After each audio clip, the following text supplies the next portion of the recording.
A minha saudação a todos os irmãos nesta noite com a paz do Senhor.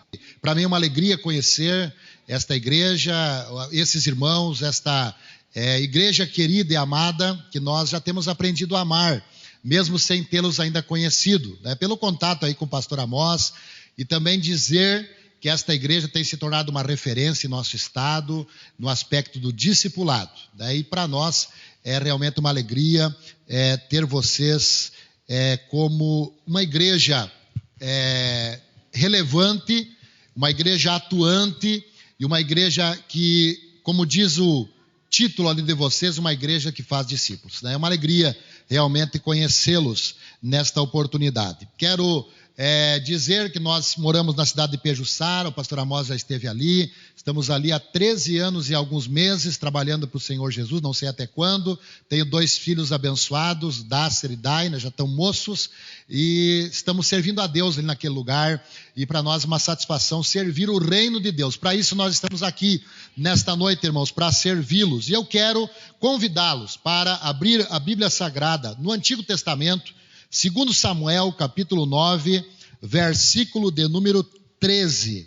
Morava, pois, Mefibosete em Jerusalém, porquanto de contínuo comia à mesa do rei, e era coxo de ambos os pés. Vamos ler mais uma vez, apenas esse versículo. Morava, pois, Mefibosete em Jerusalém, porquanto de contínuo comia à mesa do rei, e era coxo de ambos os pés. Irmãos, numa das minhas leituras, eu li certa vez de uma pesquisa, uma enquete que foi feita na cidade de Londres, capital da Inglaterra, no século XVIII, mais ou menos. Os jornais e os tabloides daquela cidade, eles fizeram uma enquete e mandaram para algumas personalidades. E o título daquela enquete era o seguinte: o que há de errado com o mundo? Foi mandado então essa pergunta, essa enquete, para alguns pensadores, filósofos, personalidades importantes daquele meio, daquela sociedade, e entre esses entrevistados estava um homem chamado G.K. Chesterton. Talvez você nunca ouviu falar, ou quem sabe ouviu. Ele era um cristão, católico, mas cristão. Ele era um jornalista, dramaturgo, pensador e um teólogo amador. E ele era uma das mentes mais inteligentes que havia em Londres e na Inglaterra no século XVIII. As respostas enviadas para os jornais e para os tabloides foram as mais variadas. E com farta argumentação, aquelas pessoas inteligentes que eram, eles escreveram dando a resposta com muita argumentação, levantando muitos questionamentos e dando muitas explicações. E o Chesterton, esse que eu citei para os irmãos, G.K. Chesterton, ele respondeu aquela pergunta com uma pequena palavra apenas. Na resposta que ele mandou para aquele tabloide que estava fazendo aquela enquete, aquela pesquisa, ele escreveu a seguinte palavra, abre aspas, eu. A pergunta era, o que há de errado com o mundo? A resposta do Chesterton para aquela enquete foi, eu. Talvez ele tenha entendido, e nesta noite foi-me dada a oportunidade, foi feito o desafio, e a minha tarefa aqui é trazer uma boa notícia para vocês que estão aqui. Quando falo em boa notícia, é lógico que vocês facilmente vão lembrar da palavra evangelho, que é uma boa nova, que é uma boa notícia. Então, irmãos, Chesterton entendeu, e eu acho que isso é muito importante, de nós sabermos para responder muitas vezes. As respostas não são fáceis aos questionamentos que nos fazem muitas vezes. E nós precisamos, como cristãos, E vocês que estão aqui, eu acredito que a maioria são, ou quem sabe, visitantes que estão aqui convidados, eu quero que você grave bem o que eu estou dizendo. Nós precisamos ter em mente uma chamada metanarrativa. Que palavra é essa, pastor? Uma metanarrativa é uma grande história.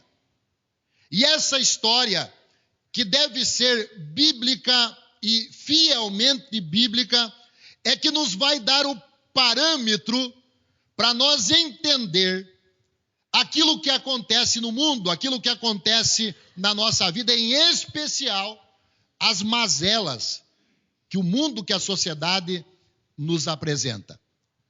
Talvez você se deparou em alguma ocasião, em alguma situação, com alguém perguntando para ti a seguinte pergunta: por que coisas ruins acontecem para pessoas boas?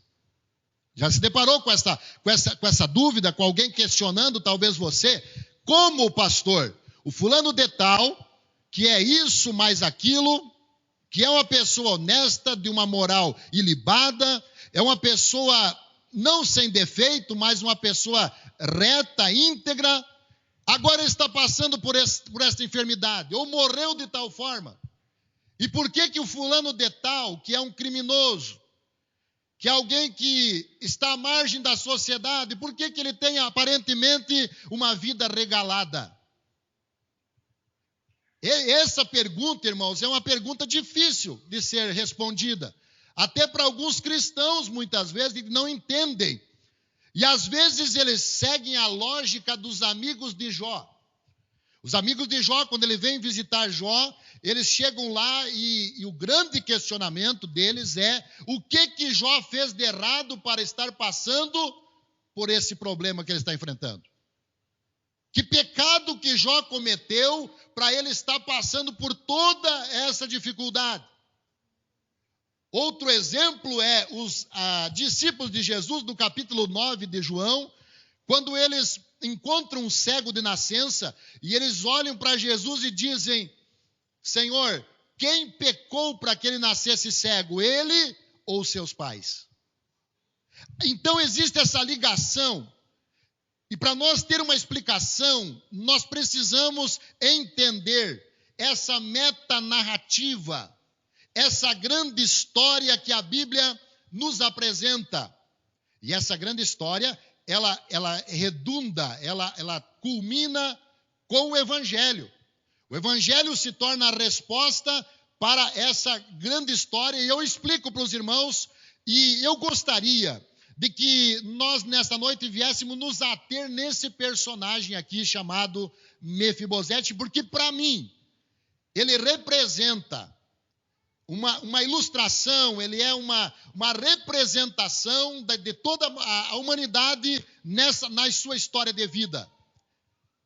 Mefibosete, ele representa nesta noite, grave bem isso, dentro dessa grande história, ele representa todos nós, ele representa toda a humanidade.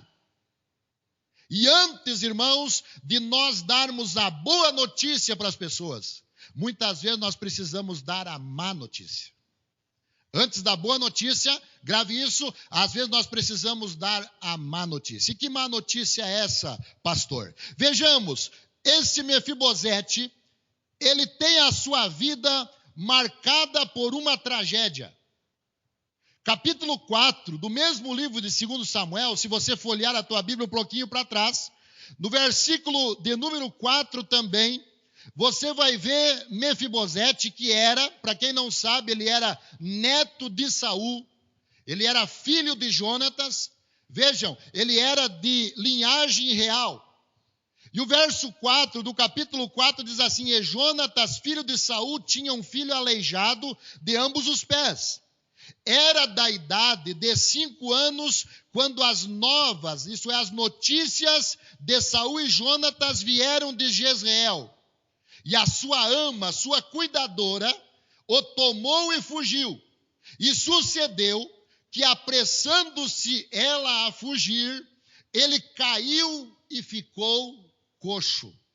Ele caiu e ficou paralítico. E o seu nome era Mefibosete. Agora vejam, Mefibosete, eu estive pesquisando, irmãos, significa boca da vergonha. ou talvez, no hebraico, vergonha destruidora. Vejam o que o nome dele representava. Ele representava, então, boca da vergonha ou vergonha destruidora. E se não bastasse ter esse nome, agora ele sofre uma queda do colo da sua cuidadora, na pressa de fugir, porque o seu avô e o seu pai haviam sido mortos. E muitas vezes a família real, ela era morta também. E talvez com medo disso, a sua criada ou a sua ama, ela pega Mefibosete e sai apressada. E quando ela sai fugindo, ela derruba Mefibosete, ele sofre uma queda e aquela queda o deixa aleijado. Agora veja, irmãos, ele foi morar numa cidade chamada Lodebar. Lodebar representa ou significa terra sem pastagem. Era uma terra árida, era uma terra seca que não produzia. E vejam que além de ser coxo, de ser aleijado, de ser alguém que trazia consigo uma vergonha, agora ele traz consigo tristeza, ele traz consigo ausência de esperança, e ele vai morar numa terra desolada, numa terra sem esperança, numa terra sem pastagem. Agora vejam, para mim, Mefibosete é uma representação da humanidade. Assim como Mefibosete, o homem, o ser humano, nós fomos criados, irmãos, para governar. Nós fomos criados para reinar.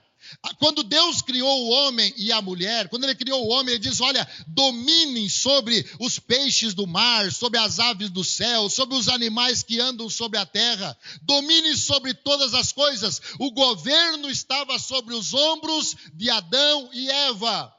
Mas num determinado momento, por dar ouvido para uma voz que não era a voz de Deus, o homem sofre uma queda.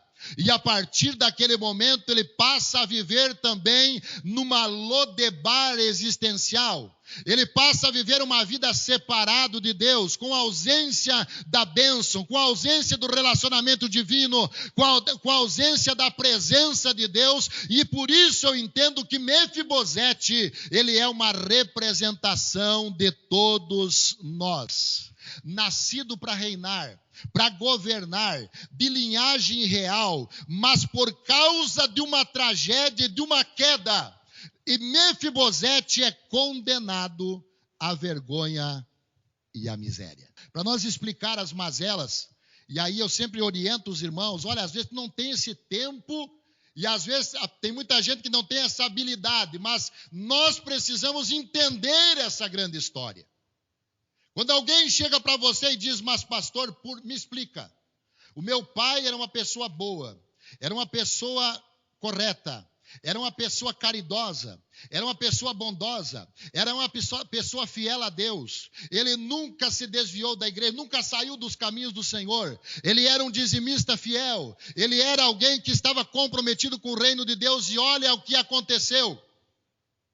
Um câncer atingiu ele. Um acidente vitimou ele.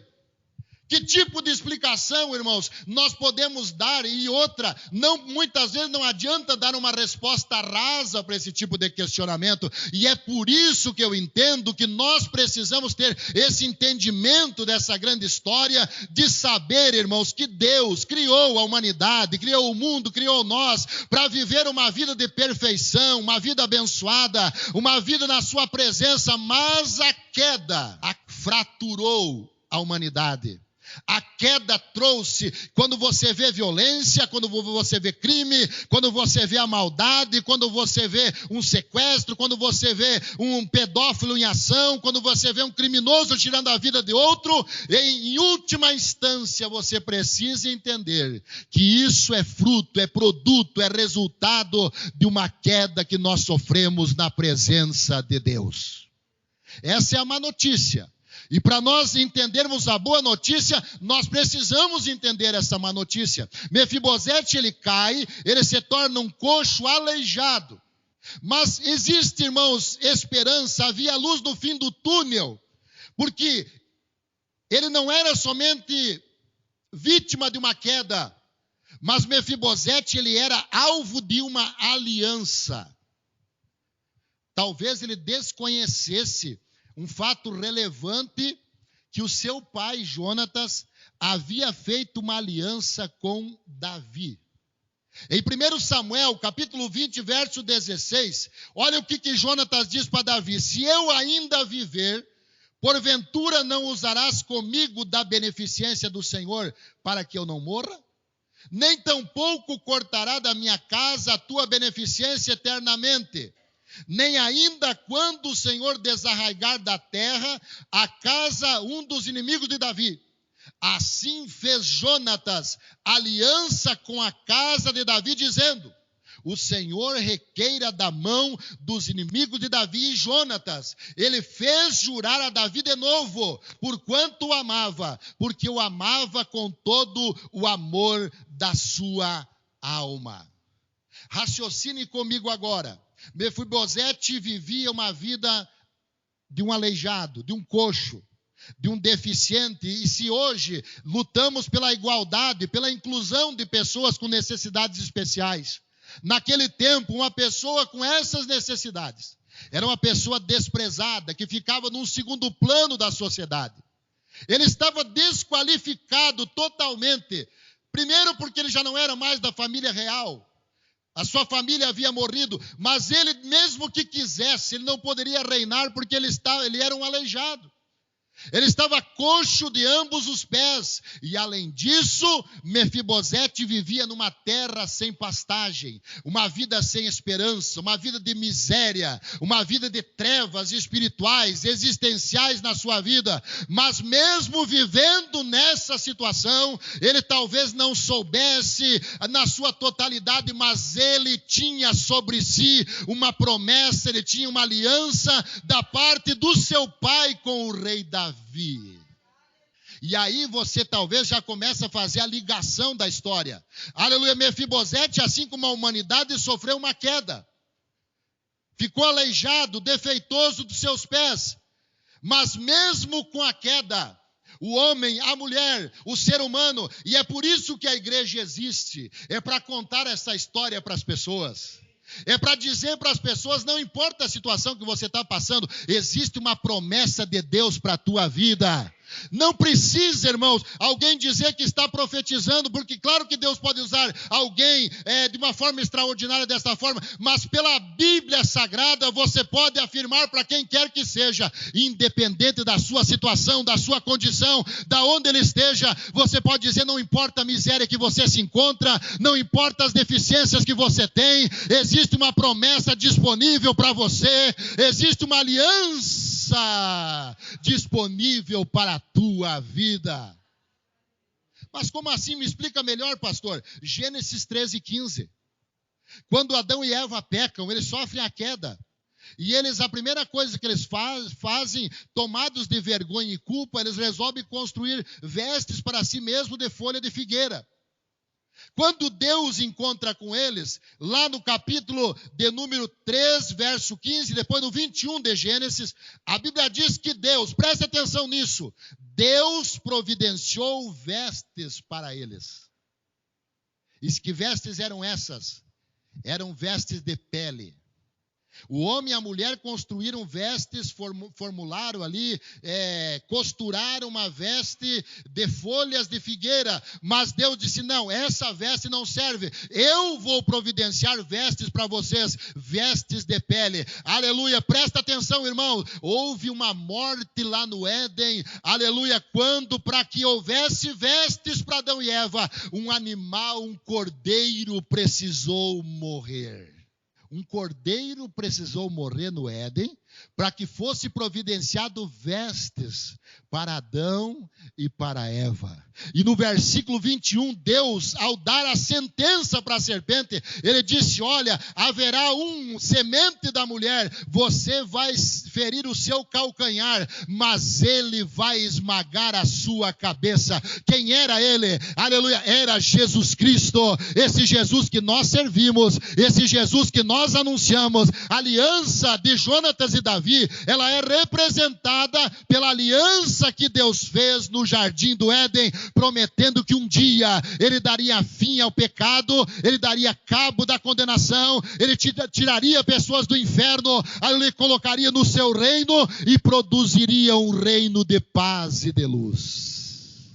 Agora, irmãos, ele não sabia, Mefibosete não sabia do tratado.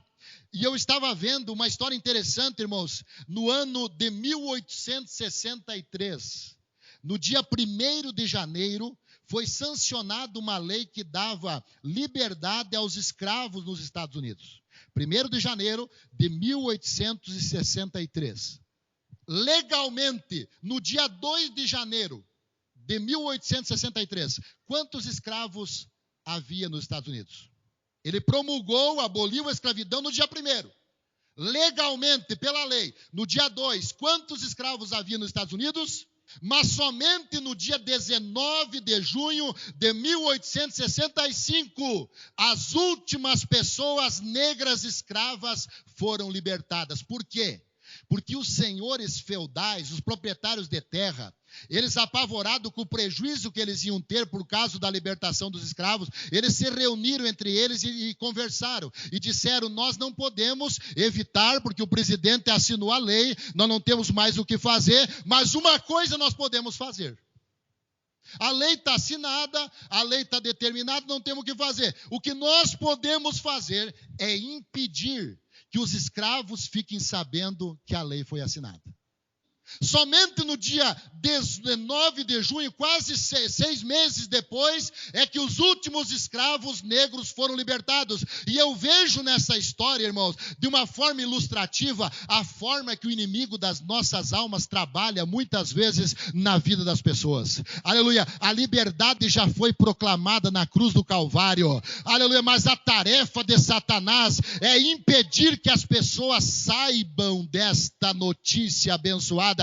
E como que nós vamos fazer para vencer isso? É a igreja anunciando o evangelho, é a igreja proclamando, é o que a igreja de Jari está fazendo, tem feito e continuará fazendo, é anunciando o evangelho a toda criatura e dizendo, olha, você não sabe, tem uma boa notícia, você não está nenhuma condenação para você, porque Cristo Jesus morreu na cruz do Calvário por você, os teus pecados já foram perdoados na cruz do Calvário. A boa notícia é essa, aliança, aleluia, ela foi determinada no Éden, chamado proto-evangelho dentro da teologia, aleluia, ela foi cumprida por Jesus na cruz do Calvário.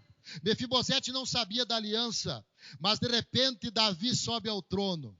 No capítulo 9, no versículo 1, não vou ler aqui, mas quando ele chega ao trono, Davi, ele diz, porventura, existe alguém da casa de Saul para que eu faça bem por amor de Jonatas? A primeira coisa quando ele sobe ao trono é perguntar, existe alguém vivo da casa de Jonatas? Ele lembrou da promessa que ele tinha feito. Ele lembrou da aliança que ele havia feito, aleluia. Movido por bondade, por misericórdia, por fidelidade, por benignidade, Davi agora pergunta para os seus servos, existe alguém com quem eu possa usar de misericórdia da casa de Jonatas? E a resposta de um dos servos, aleluia, de Davi foi, aleluia, no versículo 13, existe um, aleluia, existe ainda um filho de Jonatas, aleijado de ambos os pés. Mefibosete é aquele tipo de gente conhecido pelo seu defeito. Você não conhece alguém assim? Aleluia, alguém, talvez você tenha até alguém na família, quem sabe você sofre com isso, eu não sei, eu não conheço os irmãos aqui, mas há alguém que é conhecido pelo seu defeito, o drogado filho do fulano, aleluia, o preguiçoso filho da Beltrana, o criminoso filho do cicrano, o bêbado filho do fulano de tal, conhecido pelos seus defeitos. O servo de Davi nem diz o nome dele, ele diz, existe um filho de Jonatas, é um aleijado de ambos os pés, e como quem dissesse, não vale a pena lidar com essa pessoa, é alguém que está lá numa terra distante, é alguém que está numa terra sem pastagem, é alguém que é aleijado, que não consegue andar com as suas próprias pernas, aleluia, mas Davi diz, vá lá chamar chamar ele, aleluia, vá lá buscar ele. A Bíblia não diz, irmãos, mas nós podemos imaginar que quem sabe um belo dia, Mefibosete estava na sua rotina de vergonha, de tristeza, aleluia, de fome, de miséria, e de repente a carruagem do rei adentra a cidade, e Mefibosete fica perguntando, quem sabe, o que é que está acontecendo, o que que houve, nunca apareceu uma carruagem real aqui, e de repente alguém bate na porta, eu estou procurando por Mefibosete. Aleluia, talvez ele pensasse, é agora a chegada da minha morte, é agora alguém quer tirar minha vida, e o que que querem comigo? O rei mandou chamar você, o rei mandou chamar você, ele disse, agora sim vão terminar com a minha vida. Davi subiu ao trono, ele sabe que eu sou neto de Saul, ele vai tirar a minha vida. Davi, irmãos, representa Deus aqui nesta palavra. Bondoso, misericordioso, aleluia, que não olha para as nossas fraquezas e falhas, nos transforma sim, mas não olha, não leva em consideração a nossa fragilidade, as nossas limitações. Ele chama Mefibosete, e quando Mefibosete vai para, aleluia, diante de Davi, ele disse para o rei, quem sou teu servo, para tu teres olhado para um cão morto, tal como eu. Ele estava acabado, irmãos, emocionalmente, psicologicamente. Não tinha autoestima nenhuma. Mefibosete se considerava um cão morto, alguém sem valor, mas Davi, ele diz, aleluia, no versículo de número 10, você vai agora ter as tuas terras restituídas, e mais do que isso, você vai agora morar em Jerusalém, e mais do que isso, você vai comer na minha mesa todos os dias. Não é isso que Deus fez conosco, irmãos? Aleluia. Não é isso que Deus fez conosco, nos salvando, nos tirando da sarjeta, nos tirando de uma vida promíscua, de uma vida sem Deus, nos chamando de uma vida muitas vezes sem sentido, sem propósito. Quem sabe pensávamos em tirar a nossa vida, mas de repente o rei bate na nossa porta e diz para nós, eu vou mudar a tua história. Tu se considera um cão morto, mas eu quero dizer para você, as tuas terras vão ser restituídas, o alimento você vai ter todo dia, e mais do que isso, você vai comer todo dia na minha mesa. Veja, irmãos, como há uma equiparação, nós podemos equiparar essa história. O Evangelho não está somente no Novo Testamento, o Evangelho está em toda a Bíblia, e aqui nós encontramos alguém que sofre uma queda, alguém que passa a viver em miséria, mas alguém que é encontrado por Deus num determinado dia. É isso que o Evangelho faz, aleluia. Eu li esses tempos, irmãos, um autor de um livro que dizia que cada dia que se sentava na mesa, antes que Mefibosete não chegasse, a mesa não era servida, não era autorizado ele se alimentar. Eles estavam ali aguardando, sentado, Abisalão, os demais filhos de Davi, quem sabe, estavam todos ali. E de repente o barulho de duas muletas, tic-toc, toque-tique, era Mefibosete se aproximando da mesa. E quando ele sentava na mesa, a toalha da mesa cobria os seus pés. O que isso representa, irmão? Deus nos chama, nos restitui o que foi perdido. Essa é a mensagem do Evangelho. Restitui o que foi perdido. Estávamos separados de Deus, separados da glória de Deus, estávamos condenados. O Rei nos chama e nos coloca na mesa, mesmo imperfeitos. Irmãos, veja o texto que eu li. Ele contínuo comia na mesa do Rei e era coxo de ambos os pés. O defeito não foi tirado, aleluia. A sua incapacidade, a sua paralisia não foi mudada, mas ele era aceito na mesa, aleluia, do rei, diariamente comendo na mesa do rei, dentro do palácio real. O que isso representa, irmão? Representa a história de Mefibosete, nos ensina que nós não podemos chegar. Olha, presta atenção nisso. Você e eu não podemos chegar aonde Deus quer que nós chegamos com os nossos próprios pés. É a graça de Deus que nos alcança. É a graça de Deus que nos capacita, aleluia. É a graça de Deus que nos transforma. Ao homem é impossível, diz a Bíblia, mas para Deus tudo é possível. E nesta noite, ao encerrar esta ministração, eu quero dizer que assim como Mefibosete, nós também sofremos uma queda. Nós também vivemos uma vida de miséria separado de Deus. Mas um dia Deus nos encontrou. E talvez tenha alguém aqui nesta noite que ainda não tomou a sua decisão por Cristo. Não entregou a sua vida para Jesus, não deu ouvido ao Evangelho. Quem sabe você está vivendo um dilema na tua vida pessoal. Quem sabe você está vivendo problemas que estão te esmagando. Quem sabe você não consegue nem dormir de noite, nem se alimentar quando senta na mesa. Eu venho trazer uma boa nova, uma boa notícia para você, que existe uma mesa servida aqui nesta noite, disponível para mim e para você, a mesa da graça. Dia de Jair.